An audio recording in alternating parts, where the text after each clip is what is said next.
Welcome back to the Brilliant Fertility Podcast. I had every intention of recording on a completely different topic. And it's just so hilarious how my body is is very good at communicating, and I have gotten so much better at listening to her. Like that's the best way I can say it. Um, and you may notice as you get more and more in tune with your body, as that partnership deepens with your body, you will notice those signals. You'll notice the whispers before it has to scream at you. So our conditioning to push through something, um, if we are tired or feeling overwhelmed or whatever it is that is coming up as the truth for you right now, if you're trying to push through that and mask that, your body is going to have something to say about it. And if you have moved so fast for so long, you may not know how to listen to those signals. Um, I know for myself, it has just become such a clear fuck no. There's nothing that I can do to push through that. It's physically painful. And so I'll give you an example. I actually started recording on a completely different topic that's on our list of topics that at some point we need to cover on this podcast, and they are important topics as they relate to fertility.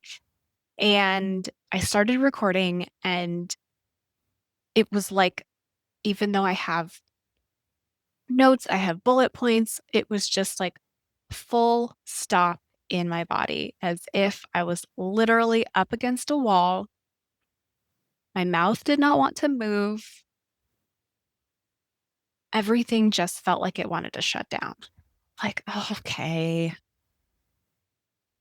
I hear you. Sometimes it's a little annoying. I realize that I'm so deeply, all right, words. I notice I am so deeply privileged to be able to set my schedule for when I record the podcast, that I am not beholden to anyone else's list of things that I need to talk about.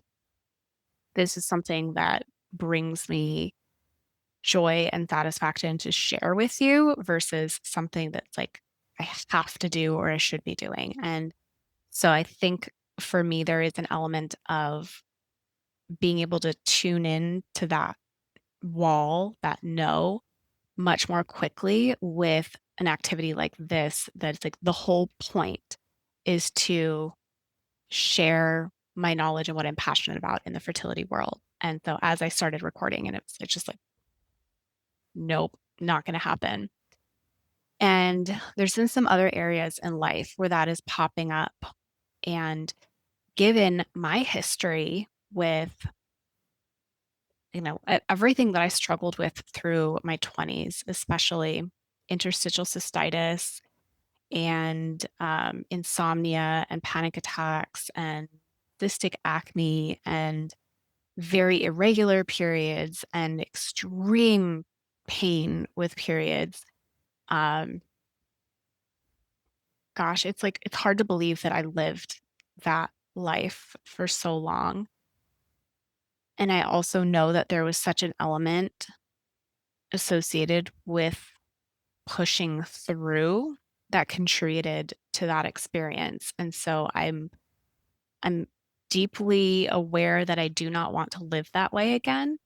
And I am very willing to listen to the whispers before they become screams. Um, Screams with an M. That's it. Pam or Pan? If you are a fan of Step Brothers, you will get that reference.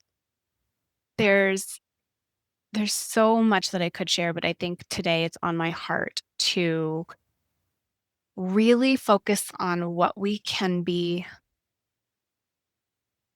participating in to take care of ourselves and really call our power back from the news cycle. How we can both participate in good change while staying grounded and regulated and not doing that from a place of just burying our heads in the sand. Like as a human race, like we gotta we gotta pull our heads out of our butts. Like it's time. Um, and we have to take good care of ourselves and participate in communities in order to continue on this planet, I believe. Okay, that's a big bold statement, I realize. Um, but if we really zone in this week on how do we protect ourselves from the news cycle without becoming completely oblivious to what's going on, without shutting out in such a way that we're essentially spiritually bypassing, where we're cutting off from that place of consciousness that is so, so important to welcoming in your child in whatever way they are meant to come to you. We have to be good stewards of our own nervous system, our communities, and our land as part of the conception journey.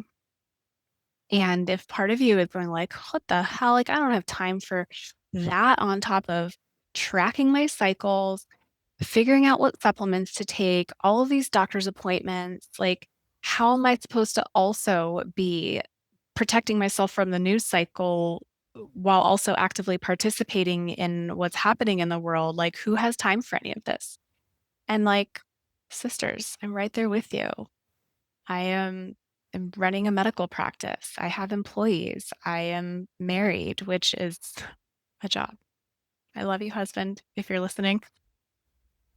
It's, I have two kiddos who are in school and have all of their own activities and appointments and et cetera, and trying to balance friendships and my sister circle. And it's it is a lot. And I have so many people who say those, that cliche of like, I don't know how you do it all. It's like when I am acting from my values, when I am acting from deep intention, it actually doesn't feel like it's a lot. When I start listening to that narrative of like, oh my God, it's so much, then it's like I do start to take that on and start to feel that in my body of overwhelm. And that's part of learning how to protect yourself. So I know this is a lot for one little podcast episode. I may have to figure out how to piece this out into little like brief exercises that we can do. Sorry, I'm like itchy if you're on YouTube and watching me. I'm like, I need someone to come scratch my back. There's I think just being a human, actively participating in humanity, like there are going to be times when it feels like a lot. So part of this conversation of protecting yourself from the news cycle is also, participating in community and with people who are honest and have integrity and are helpers. And like all when you're all helping together, then it doesn't quite have to feel like you are doing it all on your own, right? That is part of the purpose of community. So I want to just start with, engaging in information in a way that does not traumatize you or contribute more to the emotional turmoil of this time. Let's take a really relevant example right now, the Epstein files. Holy Mother of God, I wish that I was not so aware of what was in them. Um, as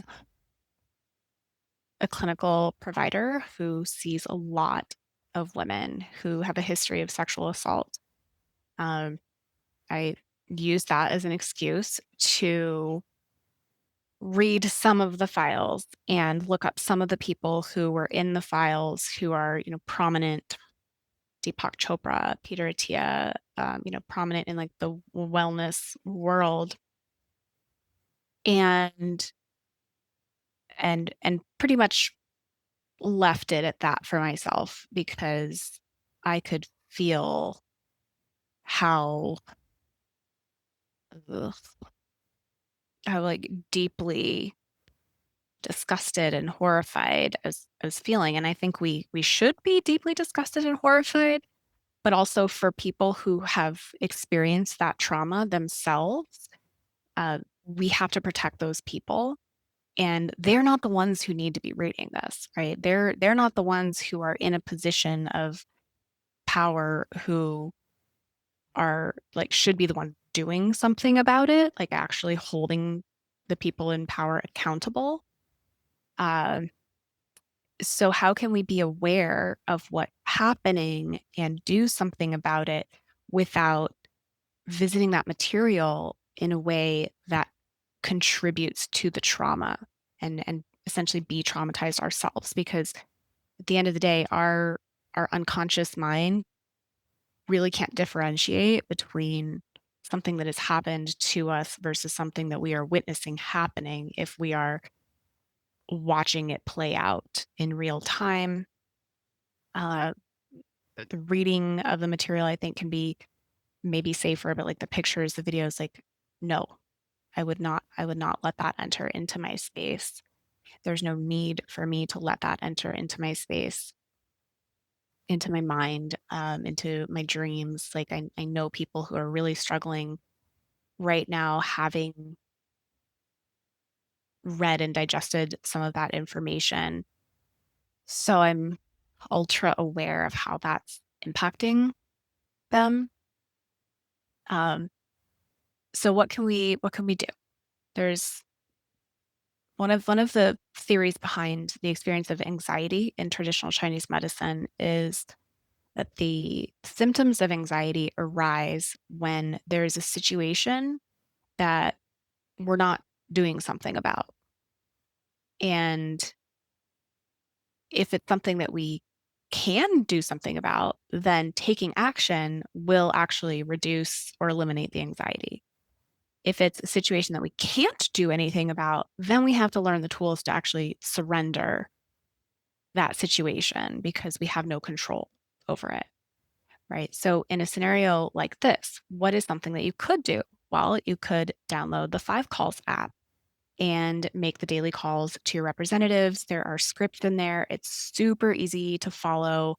Uh, you don't even have to be a person who's good on the phone, or if the idea of like public speaking or calling strangers is one of those situations that causes anxiety, it's like it just gets easier with time. Sometimes you'll get a voicemail. Sometimes you're going to get some assistant who's answering the phone, and they just have to note it down. Like you don't have to have a full-on conversation with anyone. You can just spiel off a script. You can be sweating and heart racing, and when it's done, it's done. And you have a sense of like, okay, I have contributed in a positive way. And you can reach out to people in your community to see, are there organizations who are taking donations for victims of sexual assault? Are there people who are arranging for ride shares for people who need healthcare as a result of assault? Are there other scenarios that you can you have the capacity to contribute to in even a very small way? Like 5 minutes a day can make such a huge difference in you feeling like you have some element of influence in these scenarios. The other thing that you can do is actually go outside and touch grass. I find that statement to be like a little condescending. So let's go deeper into like the mechanism of grounding and the actual physiological benefits that it has to go outside, put your feet on the ground, touch a tree, feel the sun on your face, be witness to nature.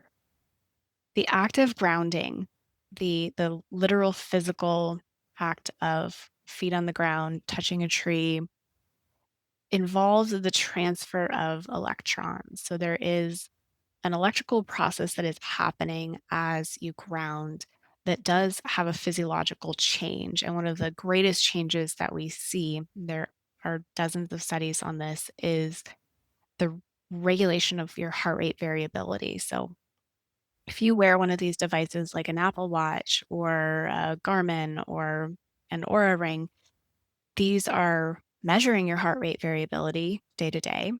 And they might give you a little report every morning on how you're doing. And just as a side note, be mindful with those devices. Don't let them prime you. Don't let them decide what your day is going to feel like. But use the data to let yourself know when you're needing more support. So if your heart rate variability is low, that's telling us that your capacity for stress is also low. So if you see that, that might be a day when like you decide, I'm not going to watch the news. I'm not going to open up the apps that flash the news in my face without my consent. I'm going to go for a walk instead, and I'm going to do some EFT tapping or some Qigong or some other activity that has been shown to increase heart rate variability, including grounding. Like literally feet on the ground. I don't know, for some of you, it's February, it's freezing cold. This is why I live in Arizona, where I'm really sorry to say it's like 75 and just gorgeous. Um, but if you can, put your hand on a tree trunk and close your eyes and breathe for 10 seconds slowly in, slowly out, 5 in, 5 out, with your hand on a tree trunk. I promise you that will bring a little bit more balance to the body. And what we'll see is that with these activities, you can increase your heart rate variability, which increases your capacity, increases your resilience to stress, improves your immune system, improves sleep quality, and so much more. So that would be our second tool is grounding and using these tools to improve your heart rate variability. So aside from grounding, if we were to actually list off some of those again, Qigong, this is an ancient Chinese medicine exercise.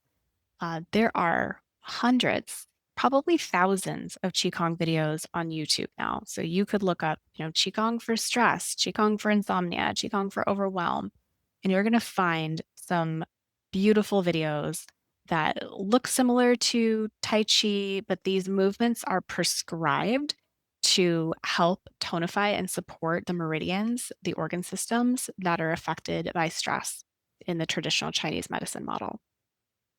So, really wonderful way to move energy, to process emotion and let it out of the body. The third tool that you can focus in on is EFT tapping. I had the honor of teaching EFT tapping to our local Indivisible chapter this past week.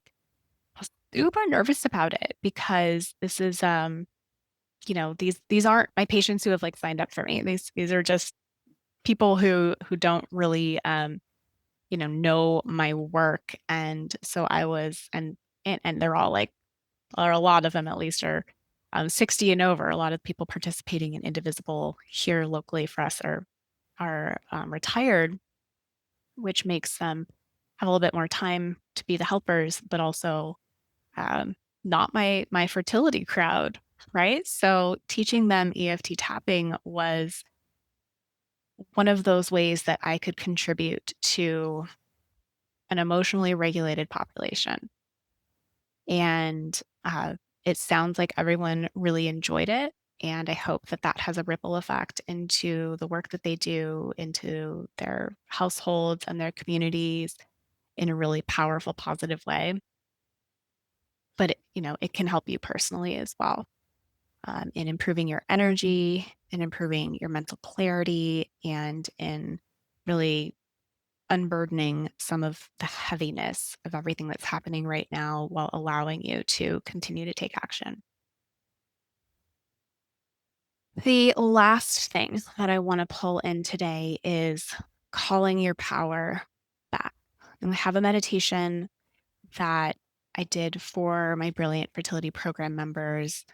Gosh, probably a couple years ago now. It's in their membership, but I'm also going to share it here in the show notes with you. The meditation is for calling your power back, and it takes you on a journey of noticing the areas where you have allowed your power to be leaked from you. And I think it's really important to check in on that, not from a place of laying the blame on you. I want to be really clear about that. If there have been situations in which, someone did something to you, if you were a victim of trauma, I have I have heard that there are some practitioners out there who are telling people essentially like, you have to rid yourself of that victim mindset. It's like, ugh. Um, it's so hard, especially with like given the current context. They really don't appreciate that frame. So I am looking at this instance of like calling your energy back to you, calling your power back to yourself, not in a way that says, I have to take responsibility for what someone did to me, but saying, like, here I am now. I'm calling myself back into wholeness. I can stand in my power no matter what. And other people have to be responsible for their actions too. It is very much a both and. So as you approach that, if it feels good for you to call your power back to yourself, I invite you to listen to that meditation.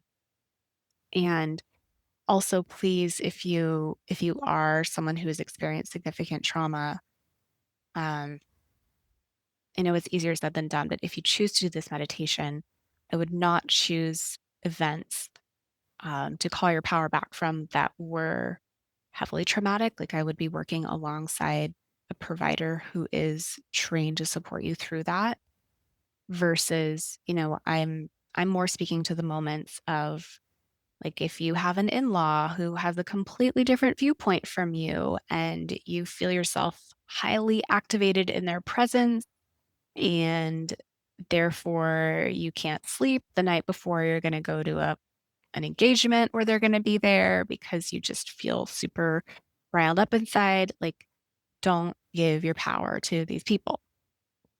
Um, that's the type of situation where I'm saying, like, call it back to yourself.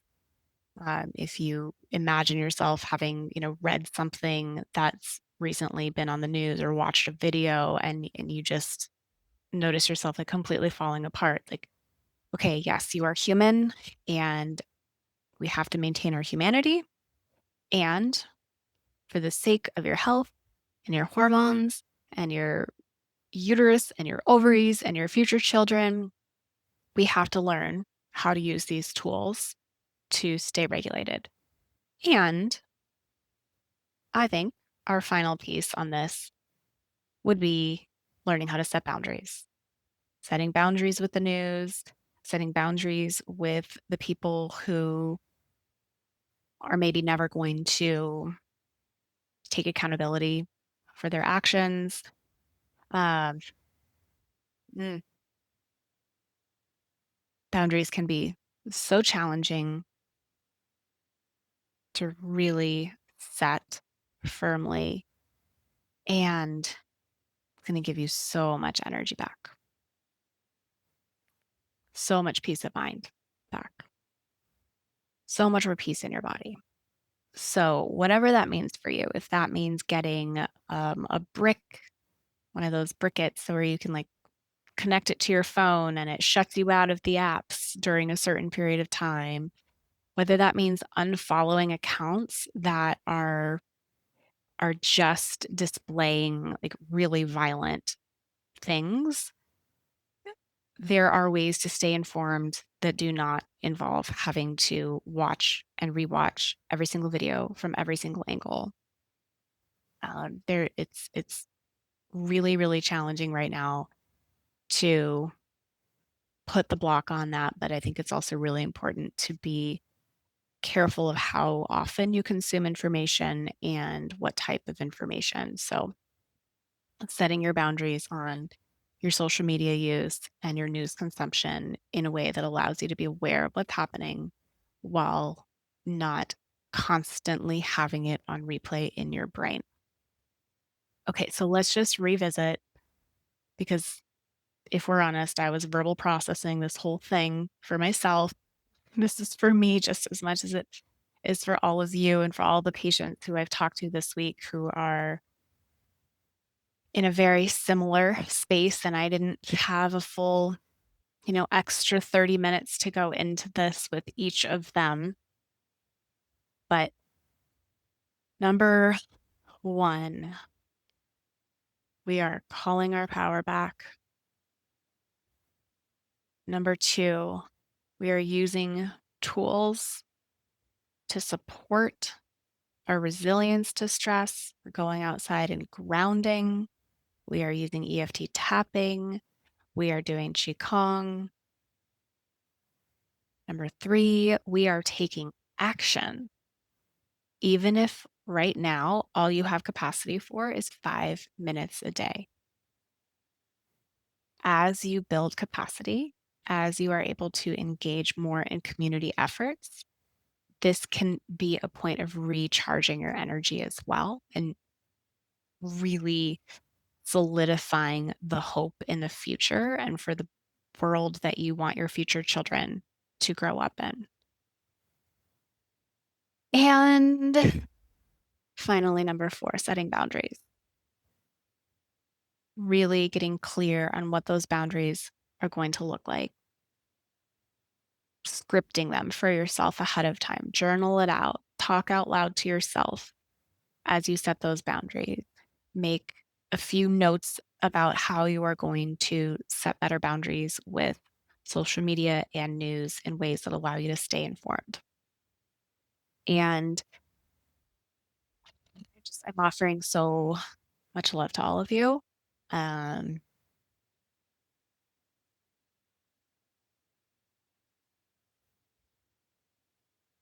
Just some long moment of silence for everyone who has personally been affected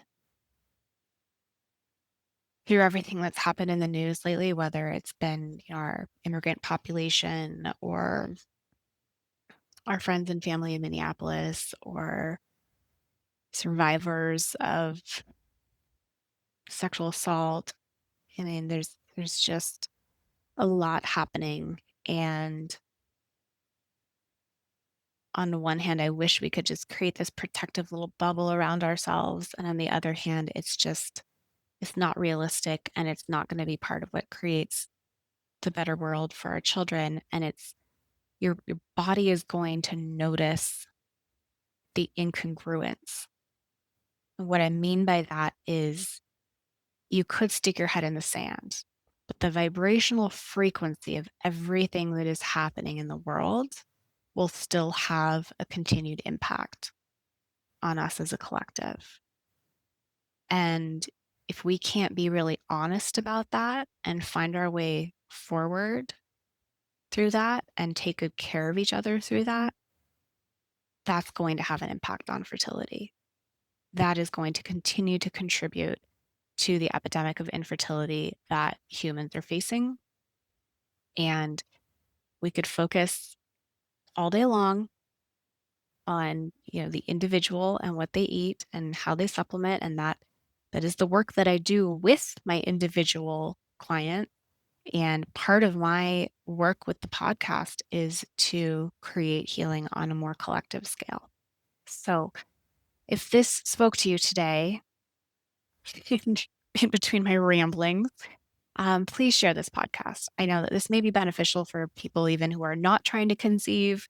So if you send this over to someone in your family who has been struggling with the news cycle and they're well outside of the fertility bubble, just let them know, like, hey, this episode is for all of us. And part of creating a better world is really being a part of that community and sharing the things that are helping you. So I hope this helps you. I will link the meditation for calling your power back in the show notes for today. And let's keep going, friends. Sending you all so much love.